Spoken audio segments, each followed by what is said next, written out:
اللہم صلی علی محمد وعلی آلہ وبارک وسلم۔ بسم اللہ الرحمن الرحیم۔ یہ آیت الکرسی ہے جو قرآن پاک کی تمام آیات سے عظیم آیت ہے اور جس کی بڑی فضیلت ہے۔ صحیح حدیث سے ثابت ہے کہ یہ آیت اللہ تعالیٰ کی صفات جلال اور اس کی قدرت و عظمت پر مبنی نہایت جامع آیت ہے۔ سیدنا ابی بن کعب رضی اللہ تعالیٰ عنہ بیان کرتے ہیں کہ نبی پاک صلی اللہ علیہ وآلہ وسلم نے ان سے پوچھا، اے ابو منذر، کیا تم جانتے ہو کہ تمہارے پاس قرآن پاک کی سب سے زیادہ عظمت والی آیت کون سی ہے؟ کہتے ہیں میں نے جواب دیا، اللہ اور اس کا رسول صلی اللہ علیہ وآلہ وسلم ہی زیادہ بہتر جانتے ہیں۔ رسول خدا صلی اللہ علیہ وآلہ وسلم نے دوبارہ پوچھا، اے ابو منذر، کیا تم جانتے ہو کہ تمہارے پاس کتاب اللہ کی سب سے زیادہ عظمت والی آیت کون سی ہے؟ میں نے کہا، اللہ لا الہ الا هو الحی القیوم، یعنی آیت الکرسی۔ نبی پاک صلی اللہ علیہ وآلہ وسلم نے میرے سینے پر ہاتھ مارا اور فرمایا، اللہ کی قسم تو نے درست کہا، اے ابو منذر تمہیں علم مبارک ہو۔ سیدنا ابو ہریرہ رضی اللہ تعالیٰ عنہ بیان کرتے ہیں کہ نبی پاک صلی اللہ علیہ وآلہ وسلم نے مجھے رمضان کی زکوٰۃ صدقہ فطر کی حفاظت کے لیے مقرر فرمایا تو ایک رات کو ایک آنے والا آیا اور اس نے اپنے کپڑے میں کھانے والی چیزیں بھرنا شروع کر دی۔ میں نے اسے پکڑ لیا اور کہا کہ میں تجھے نبی پاک صلی اللہ علیہ وآلہ وسلم کی خدمت میں پیش کروں گا۔ اس نے کہا کہ مجھے چھوڑ دو، میں محتاج اور سخت حاجت مند ہوں۔ میں نے اسے چھوڑ دیا۔ صبح ہوئی، نبی کریم صلی اللہ علیہ وآلہ وسلم نے فرمایا، اے ابو ہریرہ، اپنے رات کے قیدی کا حال تو سناؤ۔ میں نے عرض کی، اے رسول خدا صلی اللہ علیہ وآلہ وسلم، جب اس نے کہا کہ وہ سخت حاجت مند اور محتاج ہے تو میں نے رحم کرتے ہوئے اسے چھوڑ دیا۔ آپ صلی اللہ علیہ وآلہ وسلم نے فرمایا، اس نے تم سے جھوٹ بولا ہے اور پھر آئے گا۔ اب مجھے یقین ہو گیا کہ وہ واقعی دوبارہ آئے گا، کیونکہ نبی پاک صلی اللہ علیہ وآلہ وسلم نے یہ خبر دے دی تھی کہ وہ دوبارہ آئے گا، اس لیے میں چوکنا رہا۔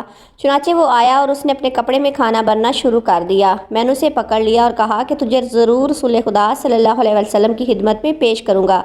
کہنے لگا، مجھے چھوڑ دو، میں بہت محتاج ہوں اور مجھ پر اہل و عیال کی ذمہ داری کا بوجھ ہے، اب میں آئندہ نہیں آؤں گا۔ میں نے رحم کھاتے ہوئے اسے پھر چھوڑ دیا۔ صبح ہوئی تو نبی پاک صلی اللہ علیہ وآلہ وسلم نے فرمایا، ابو ہریرہ، اپنے قیدی کا حال سناؤ۔ میں نے عرض کی، اے اللہ کے رسول صلی اللہ علیہ وآلہ وسلم، اس نے سخت حاجت اور اہل و عیال کی ذمہ داری کے بوجھ کا ذکر کیا تو میں نے رحم کھاتے ہوئے اسے پھر چھوڑ دیا۔ آپ صلی اللہ علیہ وآلہ وسلم نے فرمایا، اس نے تم سے جھوٹ بولا ہے، وہ پھر آئے گا۔ میں نے تیسری مرتبہ اس کی گھات لگائی تو وہ پھر آیا اور اس نے اپنے کپڑے میں کھانے کی چیزیں ڈالنا شروع کر دی۔ میں نے اسے پکڑ لیا اور کہا، اب میں تجھے ضرور رسول خدا صلی اللہ علیہ وآلہ وسلم کی خدمت میں پیش کروں گا، بس یہ تیسری اور آخری بار ہے۔ تو روز کہتا ہے کہ اب نہیں آئے گا، لیکن وعدہ کرنے کے باوجود پھر آ جاتا ہے۔ صبح ہوئی تو نبی پاک صلی اللہ علیہ وآلہ وسلم نے فرمایا، اپنی رات کے قیدی کا حال سناؤ۔ میں نے عرض کی، اے اللہ کے رسول صلی اللہ علیہ وآلہ وسلم، اس نے کہا تھا کہ وہ مجھے کچھ ایسے کلمات سکھائے گا جن سے اللہ سبحانہ وتعالیٰ مجھے نفع دے گا، تو یہ سن کر میں نے اسے دوبارہ پھر سے چھوڑ دیا۔ آپ صلی اللہ علیہ وآلہ وسلم نے فرمایا، وہ کلمات کیا ہیں؟ میں نے عرض کی، اس نے مجھ سے کہا کہ جب بستر پر آؤ تو مکمل آیت الکرسی پڑھ لیا کرو، تو اس سے ساری رات اللہ تعالیٰ کی طرف سے ایک محافظ تمہاری حفاظت کرے گا اور صبح تک کوئی شیطان تمہارے قریب نہیں آ سکے گا۔ اب صحابہ کرام رضوان اللہ علیہم اجمعین خیر و بھلائی کے سیکھنے کے حد درجہ شائق تھے۔ یہ سن کر نبی پاک صلی اللہ علیہ وآلہ وسلم نے فرمایا، اس نے تم سے بات تو سچی کی ہے، حالانکہ وہ خود تو جھوٹا ہے۔ اے ابو ہریرہ، کیا تمہیں معلوم ہے کہ تم 3 راتیں کس سے باتیں کرتے رہے ہو؟ میں نے عرض کی، نہیں، تو آپ صلی اللہ علیہ وآلہ وسلم نے مجھے بتایا، وہ شیطان تھا۔ ناظرین، ہم مسلمانوں کے لیے ضروری ہے کہ سوتے وقت اللہ تعالیٰ کا نام پڑھ کر سوئیں، اور جب ہم قرآن پاک کی سب سے طاقتور آیت یعنی آیت الکرسی پڑھ کر سوتے ہیں تو اللہ رب العزت ہماری حفاظت کے لیے ایک فرشتہ بھیجتا ہے جو برے خوابوں اور تمام برائی سے پوری رات ہماری حفاظت کرتا ہے، اور ہم پوری رات اللہ سبحانہ وتعالیٰ کی حفاظت میں سکون کی نیند سوتے ہیں۔ قرآن مجید کا ہر ایک لفظ ایک معجزہ اور تمام انسانیت کے لیے ہدایت کا راستہ ہے، لیکن قرآن پاک میں کچھ آیات ایسی بھی ہیں جو اپنے اندر موجود خصوصیات کی وجہ سے ایک اہم مقام رکھتی ہیں، اور قرآن مجید میں آیت الکرسی کو وہ مقام حاصل ہے جس میں اللہ تعالیٰ کی وحدانیت کا بہترین خلاصہ موجود ہے، اور جس کی بنا پر یہ آیت قرآن کی سب سے بڑی اور سب سے اہم آیت تسلیم کی جاتی ہے۔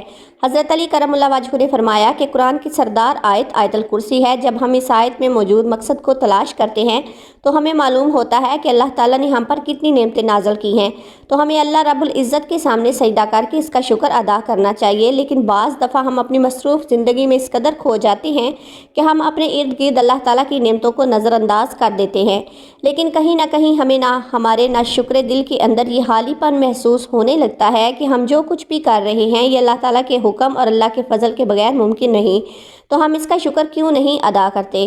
اگر کہیں یہ تمام نعمتیں اللہ تعالیٰ ہم سے واپس لے لے تو تب ہمارا کیا حال ہوگا؟ یہ سوال جب کسی شخص کے ذہن میں آتا ہے تو وہ انسان اللہ تعالیٰ کی ان تمام نعمتوں کا شکر گزار بن جاتا ہے۔ جب ہم آیت الکرسی پڑھتے ہیں تو ہم اللہ کی عظمت کو تسلیم کرتے ہیں، اور جب ہم آخر میں یہ پڑھتے ہیں واہ العلی العظیم، یعنی اور وہی ہے سب سے بلند عظمت والا، تو ہم اس کی عظیم طاقت کا شکر ادا کرتے ہیں۔ اور جب ہم ہر فرض نماز کے آخر میں آیت الکرسی پڑھتے ہیں تو اللہ ہمارے دلوں کو اپنی نعمتوں اور شکر سے بھر دیتا ہے۔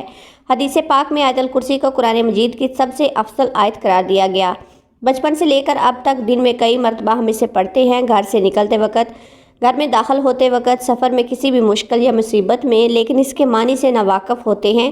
حدیث پاک کے مطابق ہر فرض نماز کے بعد اسے پڑھنے سے جنت میں داخلے کی ضمانت ہے۔ جو شخص اسے صبح پڑھے شام تک اللہ رب العزت کی حفاظت میں رہتا ہے، اور شام کو پڑھنے والا صبح تک اللہ تعالیٰ کی حفاظت میں رہتا ہے۔ روایت میں ہے کہ اس اکیلی آیت مبارکہ کے نزول کے وقت 3000 فرشتے اور بعض روایت کے مطابق 70,000 فرشتے اترے تھے، سبحان اللہ، جس سے اس کی شان اور اس کی عظمت ظاہر ہوتی ہے۔ حدیث پاک میں ہے کہ رسول اللہ صلی اللہ علیہ وآلہ وسلم نے فرمایا، معراج کی رات مجھے 3 نور دکھائی دیے۔ پوچھنے پر پتہ چلا کہ ایک آیت الکرسی، دوسرا سورہ یاسین اور تیسرا سورہ کوثر کا نور ہے۔ میں نے جب آیت الکرسی کے متعلق سوال کیا تو اللہ رب العزت نے فرمایا، جو اس کا پڑھنے والا ہوگا میری زیارت ضرور کرے گا، سبحان اللہ، پھر چاہے اس نے ایک ہی بار اس کی تلاوت کیوں نہ کی ہو۔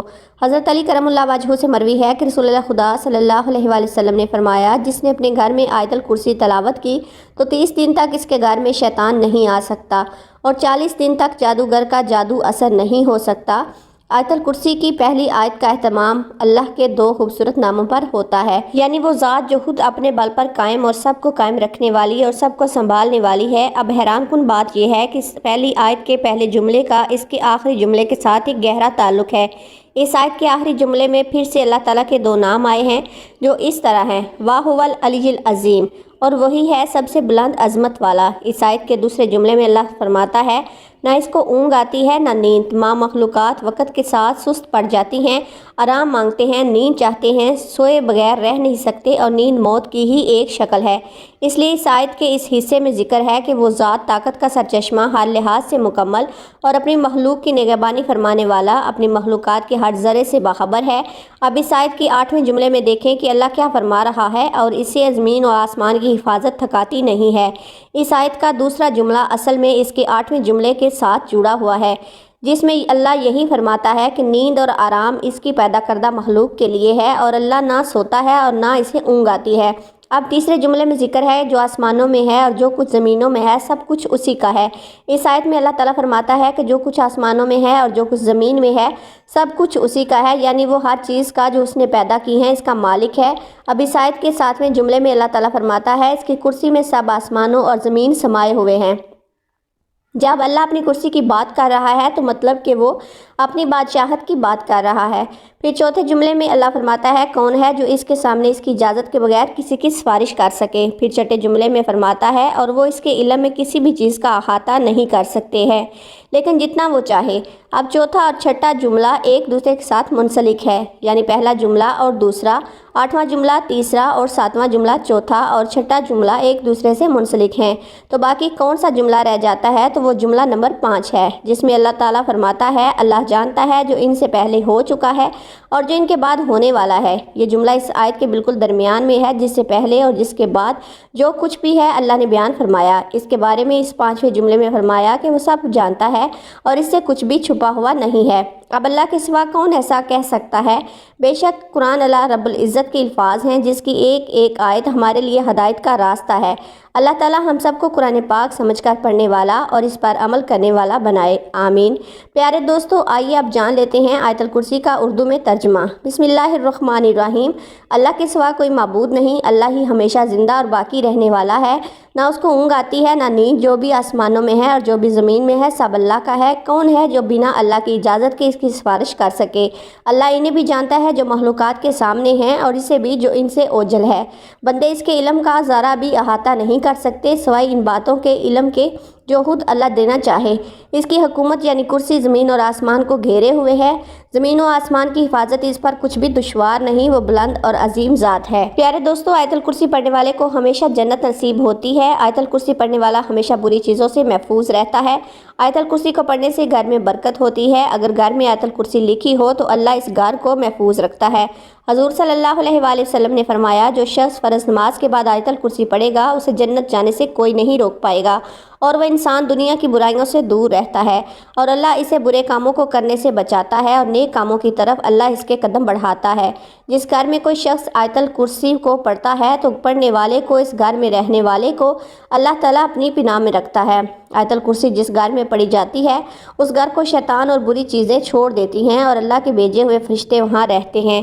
جس کو بھی اپنے گھر یا پھر کہیں اور تنہائی میں ڈر لگ رہا ہو تو اسے آیت الکرسی پڑھنی چاہیے۔ اللہ تعالیٰ اس بندے کے خوف کو دور کر دے گا اور اسے سکون عطا فرمائے گا۔ پیارے دوستو، اگر آپ صبح کے وقت آیت الکرسی کی تلاوت کرتے ہیں تو اللہ تعالیٰ آپ کو پورے دن اپنی حفاظت میں رکھتا ہے اور آپ کو پورے دن اچھے کاموں میں مصروف رکھتا ہے۔ اگر آپ گھر سے نکلتے وقت آیت الکرسی کو پڑھتے ہیں تو اللہ تعالیٰ آپ کی حفاظت کے لیے اپنے فرشتوں کی جماعت کو آپ کے ساتھ بھیجتا ہے۔ ایک روایت سے معلوم ہوتا ہے کہ ہر فرض نماز کے بعد آیت الکرسی پڑھنے والے کو جنت میں داخل ہونے سے صرف موت مانے ہے۔ چنانچہ حضرت ابو امامہ رضی اللہ تعالیٰ عنہ سے روایت ہے کہ نبی کریم صلی اللہ علیہ وآلہ وسلم نے ارشاد فرمایا، جو شخص ہر فرض نماز کے بعد آیت الکرسی پڑھے اسے جنت میں داخل ہونے سے سوائے موت کے کوئی چیز مانے نہیں ہے۔ فرض نماز کے بعد آیت الکرسی پڑھنا مسنون ہے، اور حدیث میں اس کے بڑے فضائل ظاہر ہوئے ہیں۔ چنانچہ ایک حدیث میں ہے کہ جو شخص فرض نماز کے بعد آیت الکرسی پڑھے وہ اگلی نماز تک اللہ تعالیٰ کے ذمہ میں ہوتا ہے۔ اس طرح ایک حدیث میں ہے کہ جو شخص فرض نماز کے بعد آیت الکرسی پڑھے اس کے جنت میں داخل ہونے سے سوائے موت کے کوئی چیز مانے نہیں۔ اللہ تعالیٰ ہمیں شیطان کی شر سے بچائے اور بری آفتوں کے سائے سے محفوظ رکھے اور آیت الکرسی پڑھنے کی توفیق عطا فرمائے، آمین۔ ناظرین، کمنٹ باکس میں اللہ تعالیٰ کے 99 ناموں میں سے ایک نام ضرور ٹائپ کریں۔ ویڈیو اچھی لگے تو ویڈیو کو لائک، شیئر اور چینل کو سبسکرائب کر دیں۔